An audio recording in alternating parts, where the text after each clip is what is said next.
ఈ రోజున మరి ఈ కార్యక్రమానికి ఇచ్చేసినటువంటి మీడియా సోదరులందరికీ కూడా ముందుగా నా హృదయపూర్వక నమస్కారం తెలియజేస్తూ, అదేవిధంగా మరి రాష్ట్రంలో ఎక్కడికక్కడే కల్తీ మద్యం బెల్ట్ షాపులు చాలా విచ్చలవిడిగా ఉన్నాయి.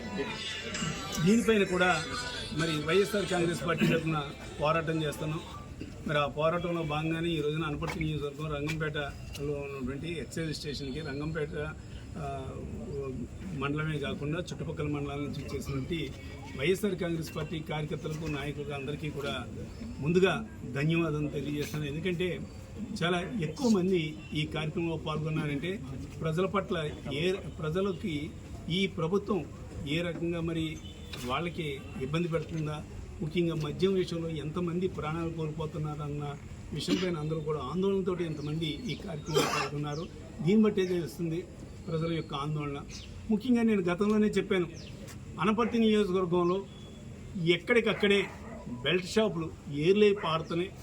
అదేవిధంగా నాన్ డ్యూటీ పెయిడ్ లిక్కర్ వస్తుంది ఇక్కడికి అని నేను చెప్తే మరి ఎమ్మెల్యే రామకృష్ణారెడ్డి ఏమన్నాడు ఆ రోజుని, వాళ్ళ చేత వీళ్ళ చేత కూడా స్టేట్మెంట్లు ఇప్పించడమే కాకుండా ఎక్కడ అటువంటిది లేదని.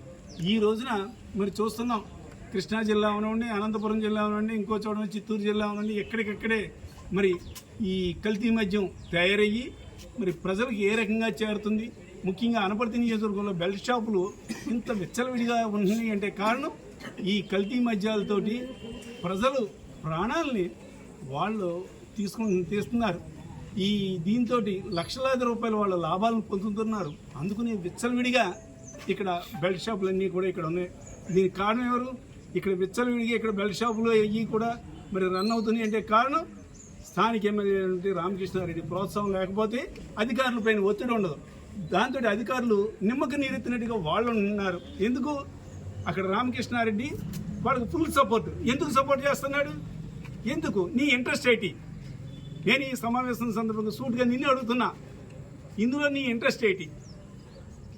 ఇది ఏదో సామెత ఉంది, మీరు ఈ మధ్య మాట్లాడుతూ తల్లికి వందనం ఏదో గొప్పగా ఇచ్చామని.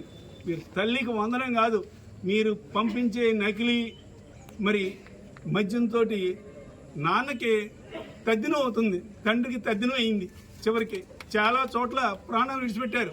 ఈ సందర్భంగా రామకృష్ణారెడ్డి నేను ఒకటే డిమాండ్ చేస్తున్నా, ఎక్కడో క్యాన్సర్ అది ఇది అని నువ్వు మరి మెడికల్ క్యాంపులు కండక్ట్ చేస్తున్నావు, అది కాదు.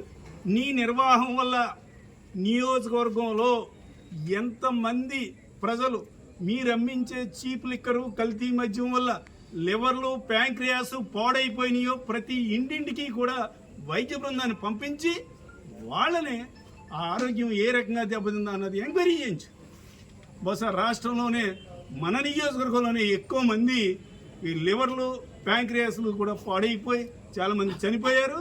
చాలామంది ఇంకా రెడీ టు డెత్ ఆ స్టేజ్లో ఉన్నారు. దానికి కారణం కేవలం మరి స్థానికంగా ఉన్నటువంటి ఎమ్మెల్యే రామకృష్ణారెడ్డి తన ధనదాహంతో ఈ పేద ప్రజలు, ముఖ్యంగా పేదలు చీప్గా దొరుకుతుందని మరి ఈ లిక్కర్కి వాళ్ళు బానిసలై వాళ్ళ ప్రాణాల మీద తెచ్చుకుంటున్నారు.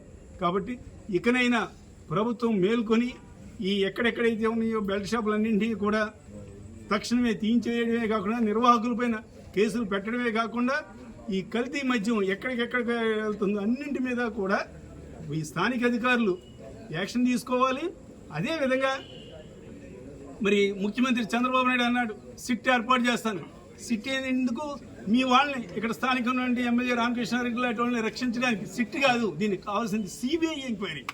సిబిఐ ఎంక్వైరీ చేసి ఎక్కడెక్కడైతే ఇందులో ఎవరెవరికైతే భాగస్వామ్యం ఉందో, ఎవరెవరైతే దీంట్లో మరి ప్రజల ప్రాణాలతో చెలగాటాడారో వాళ్ళందరినీ కూడా మరి గుర్తించి వాళ్ళ మీద యాక్షన్ తీసుకున్నప్పుడే ప్రజలకు న్యాయం, అదేవిధంగా ప్రజల ఆరోగ్యానికి కూడా భద్రతని ఈ సందర్భంగా తెలియజేస్తున్నారు.